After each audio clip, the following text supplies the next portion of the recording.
This is Backstage Bay Area. Now, here's your host, Steve Roby. This is Backstage Bay Area. I'm your host, Steve Roby. Today, we're joined by pianist and composer Amaro Freitas. Brazilian-born pianist and composer brings a vivid rhythm-forward language that blends Afro-Brazilian traditions with contemporary improvisation. His new project evolved from his time spent in the Amazon and centers on nature, ancestry, and the power of water. Amaro is considered one of the most acclaimed pianists in the world of jazz, and he joins us now. Amaro, welcome to Backstage Bay Area, and greetings from San Francisco. Hi, Stevie. Thank you so much. I'm so excited here. All right, where am I reaching you today? I'm at hometown, Recife. I'm in Pernambuco, Brazil. All right. How are things there? We have a very good time here and a very good temperature. And my piano, of course. I had some questions about how you got started in music. Your music blends Afro-Brazilian rhythm and jazz. When you sit at the piano, what groove do you feel first? Depends. I think I feel first the African groove because it's a very curious because I start to play piano in the church, evangelic church. My father teach keyboard, but all the time I wanted to play piano like a percussion, like this, maybe Cecil Taylor or Thelonious Monk, like César Camargo Mariano or Dom Salvador, play samba in piano. Yeah. So I think first come your African reference, Brazilian African reference when I play in piano. Mm.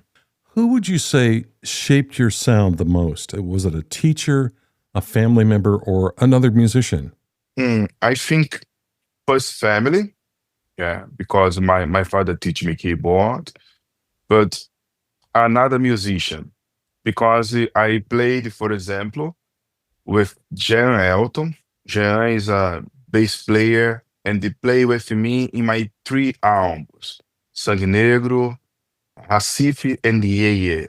And before I record my first album, Sangue Negro, we played together in a club in Recife. It's just piano and bass. In that moment, we watch a lot Oscar Piriso and the Nils and the Michel Petrucciani and the other bass player, a duo. And I learned a lot with my friend in that club. Mm. Can you say what specifically they taught you, like timing or how to connect with an audience, anything like that? It's more some voices, some different possibilities, voices, partners in piano, improvisation together, play some standard jazz, Oran Lewis, all Blue Monkey, Round Midnight. We play this piece together, and it's different. For example, when I play piano solo, duo, and the trio, in that moment we are practice together duo, and we needed to do a rhythmic, because don't have drums, just piano and bass. And the drum is in my piano and in his bass. We study together like this. What time we need to play a little bit more rhythmic, we need to have swing, or what time we need to do a little bit more melody, slowly. It's a good time I had with Jean Elton. And we practice together. I introduced some question for Jean, and Jean introduced some question for me. I understand Chick Corea contributed to your sound. Is that correct? Yes, exactly. Because I started to play church, but when I was 15 years old, I listened jazz for the first time. Chick Corea Trio played in Blue Note in New York with John Patus and Dave Waco. that sound was completely different. That sound I listen in church, that sound I played in church. When I listen to Korea Trio, I could see different scholars, different possibilities, very great connection between bands. All the time in Chick Corea look at John and Davey, and Davey look at Chico and John look at Chico and Davey. Because most important in that moment is the energy you feel. Mm. Yeah. And that music it changed my way to listen and to create and to do a music. It's Mm. very important in my process. Mm. And I start to listen Chick Corea duo, Chick Corea trio, Chick Corea acoustic band, the electric band, the Chick Corea, Eddie Gomes, and the Royce Hennis. Chick Corea play with Miles Davis. Chick Corea do with Herbie Hancock, with Stefan Bolani, with Gonzalo Rubalcaba, with Hiromi. And for me, Chick Corea is the most important influence in jazz because I started to play jazz because I listened to Korea and I recorded my album. And one time, I think 80 years ago, Chicoria played here Mm. in a city close in my hometown, Olinda. And I saw a very good concert Chicoria did for us. And in 2019, I played for the first time in Montreux Jazz Festival in Switzerland. And I played with Montreux Jazz Academy. Christian Scott was our production, Mm-hmm. and we played in Montreux Jazz Club. But in another day, I had a good luck to watch Chick Corea and band. And after concert, I took about how important was Chick Corea in my life. And he gave me an embrace and say, continue, Ah. keep on. Music is our life, and the music is love. Continues. Wow. I said, thank you so much, Chicoria. Wow. What great inspiration, huh? Yeah, very great Wow. inspiration. I'd like to talk to you now about your album, and forgive me on the pronunciation. Ia. Yeah. EA. Okay. Sorry. Okay. So I want to talk about the title track to the album, the single out for it. And as I understand it, it honors two great rivers in the Amazon meeting as one. On the album, you play the song with a flute. What does the title mean to you? I create another way to do the music in my concert. But I have my sound engineer support during the concert. Yeah. And during the concert, I do a mix between Iê, Mapinguari, Uiara, and Viva Naná. I created a moment and I use some loops, little flutes, Mm-hmm. some instruments from Amazonia, and some effects in piano. And I use a lot delay and the reverb. And I use my voice and a lot of effects in my voice. But it's a little bit different when you listen album and when you watch my performance in the stage. But it's so beautiful. And I think it's a surprise for you and the San Francisco Jazz audience. Yeah. When you play it solo, how do you show those two currents, those two great rivers on the piano? Is it through touch, harmony, dynamics? When I play solo, I have three moments in my concert solo. First moment, I like to improvise and do and play a new piece, new compositions, or Brazilian references compositions. I like to experiment in the first part and feel the energy having in that moment. In the second part, I invite the audience to listen tribute to Amazonia, and I play this music together, Mapinguari, Uiara, Vivananá, and Iê. And after this part, I play Dança dos Martelo, and I use a extension technical, and the prepared piano. And after this, I would like to play relaxed sounds. And sometimes I invite the audience to sing with me. Mm. Yeah. This is the idea, the concert.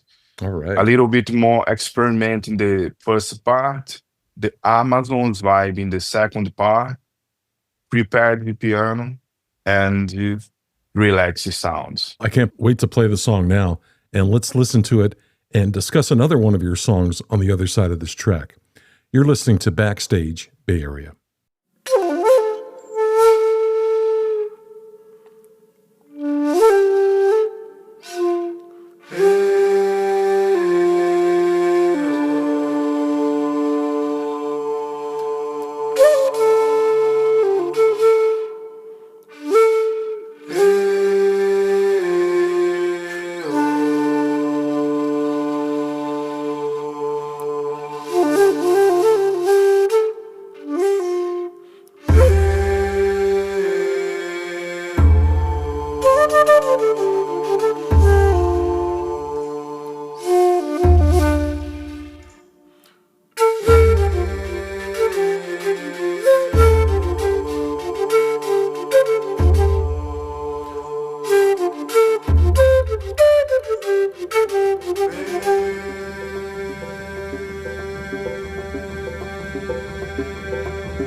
You just heard the title track from the album Ie, which is out now.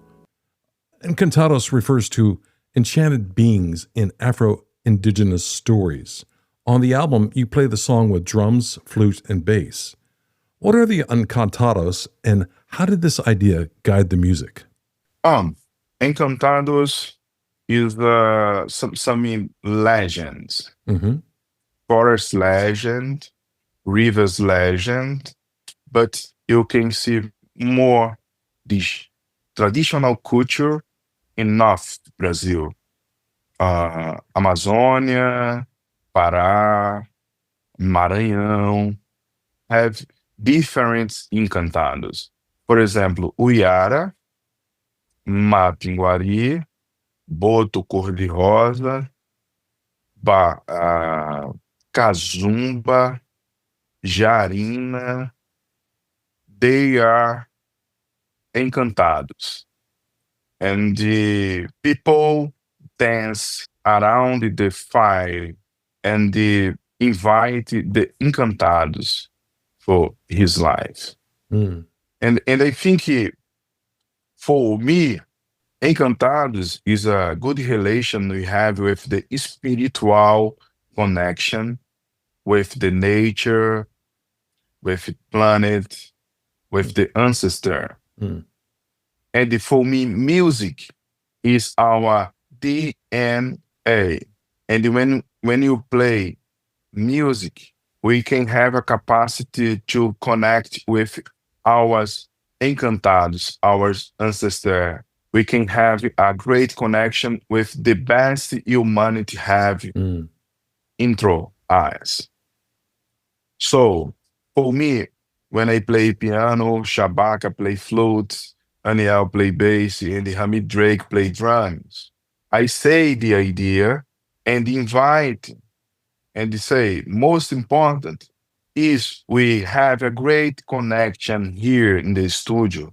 And think about the great opportunity and the great life we have in this planet, the beautiful planet we live in now, the beautiful nature, beautiful rivers, forests, beautiful history. And I'd like we think about it and play together now. And the first track you listen in the album is the same first track we played in the studio. And for me, when I play piano and I understand my concert is my ritual, now it's the time I connect with the nature.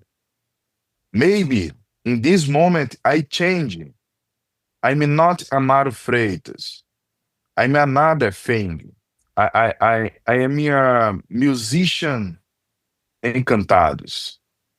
Music Encantados. And I give all people a very good energy.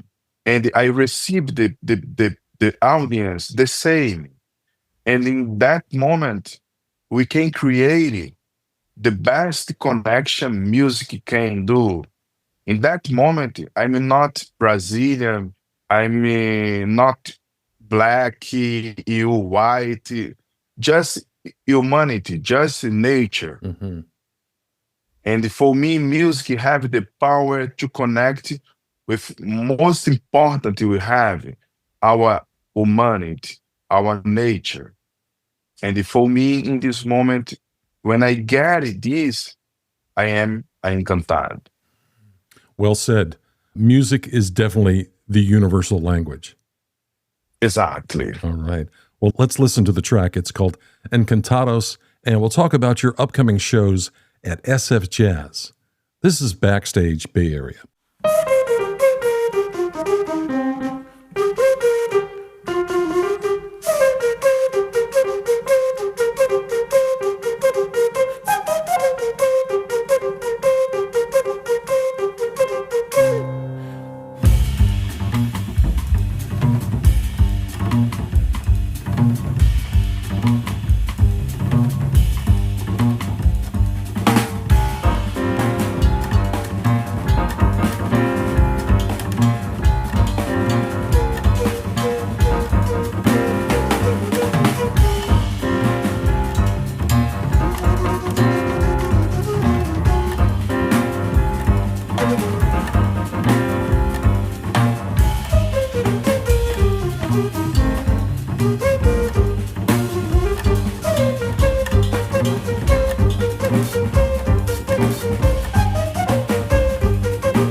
That was Encantados from the album EA. You have 4 shows coming up at the Joe Henderson Lab at the SF Jazz Center in San Francisco this month. The Joe Henderson Lab is a small, intimate room. How will that space shape your solo set? For example, like your pacing and your volume. I always like to improvise. And for me, it's a very good idea when I play with a big place. For example, I played in Tokyo, in Blue Note Jazz Festival in Japan. I had 15,000 people in the arena. It was great. But I like so much to play in a small club because the relation is different. It's more close. It's more near of the people. And I can feel the people energies better. And like this, my way change when I play piano. And I think I have a different set list. And the first part, I would like to improvise so much and play different sounds. I have 4 concerts, and I like so much this idea play in the same place for concert. So over the 4 solo shows at the Joe Henderson Lab, what can the Bay Area listeners look forward to? Will your sets include new music from the album, reimagine older pieces, or fresh improvisations? Fresh improvisations, other pieces. I can play some jazz songs. I can play some Brazilian songs. I can play new compositions. But in all concerts, I will do a tribute to Amazonia. I will do a prepared piano because I think it's the news I have to share with the audience. Let me remind our listeners you can catch Amaro Freitas performing solo at the Joe Henderson Lab on Friday, October 24th, and Saturday, October 25th, with 2 shows each night at 7 p.m. and 8:30 p.m. Tickets are available now at sfjazz.org. And for more information and tour dates, you can visit the artist's official website. We'll link everything in the show notes for this podcast. Amaro, thanks for making the time today. Safe travels, and we look forward to seeing you at the Joe Henderson Lab in San Francisco. Steve, thank you so much. I'm so excited. For me, it's an honor to talk about my concert in San Francisco Jazz Festival. Wow, this is first time in this festival, and I can't wait for my performance in this festival. All right. We can't wait either. This has been Backstage Bay Area. Follow the show and share the episode, and we'll see you at SF Jazz.